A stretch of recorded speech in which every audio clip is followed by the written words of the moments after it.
Hi, good morning. This is Eric Lehman, and welcome to another episode of Morning Has Broken, and I don't want to fix it. So here's the deal. So much has been expanding, and my heart is really full, and I just I want to share that there's so much to just do and be from a place of love, gratitude, and humility. And I feel like um, today was sort of a culmination of that, or the past 24 hours have just been all about that. Just to connect meaningfully with with every connection, whether you're at the supermarket and connecting with the person who's ringing you out at the register. Um, there are just so many opportunities for connection and to understand that we are all one. And sort of, how you feel about anyone at their lowest is probably how you feel about yourself.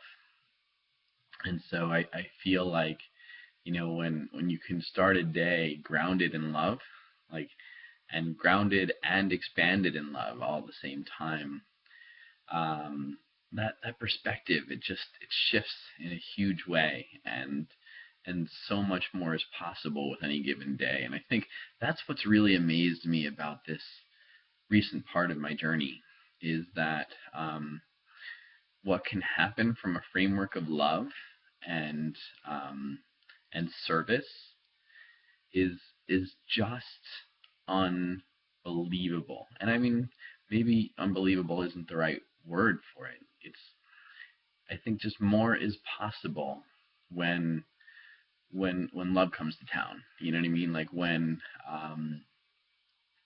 there's no question of what your intentions are, is that you just I just know I want to serve. I really I wake up and I when I can sit in stillness and find stillness, um, there's just a yearning and a longing to serve and recreate connection every day. Um, and I feel like it's sort of a huge blessing with the kids that I get to serve, including my own. Um, and and I think it's also a great uh, I don't know, opportunity to understand the magnitude, uh, and on the same breath the the silliness of love. I feel like um, sometimes when I go into the service world, and today was no exception. I feel like sometimes people look at me as if I have, you know, two heads because I don't like to use language that talks about a problem in our society. Um, I think that's kind of a really interesting thing because the more power we give the problems, the more the problems persist. And so I think that's what I've been noticing is that there's just a lot more receptiveness to language of abundance and and and talking about uplifting outcomes rather than um, you know talking about scarcity and poverty and hunger and starvation and loneliness. Um, I feel like we can recreate this planet one shift at a time in terms of just how we use and what power we give the situations in our lives. So how we use words and what power we give the situations in our lives, like they're so interconnected. I'll tell you that there were times in my life where I was so rigid and I was so, I don't know, I had like an ego connection with every single thing that I did in my life, and I wanted it.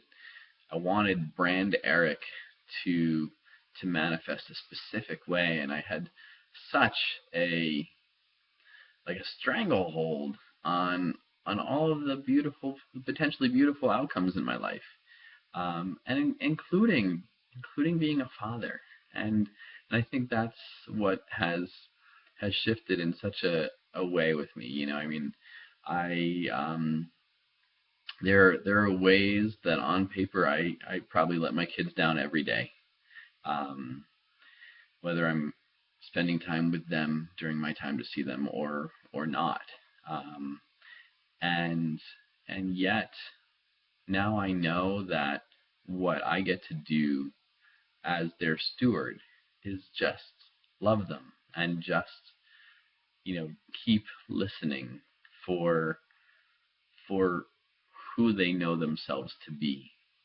and keep that inquiry going without judgment, without fear, without them needing to turn out a certain way. I remember, I was raised Jewish, and I remember being so adamant about making sure my kids actually wanted to have a bar bat mitzvah by the time they were of that age, and um, I've totally let go of that, and it's not like I've let go of Judaism. It's just that I've let go of form and how things need to look when they show up. Um,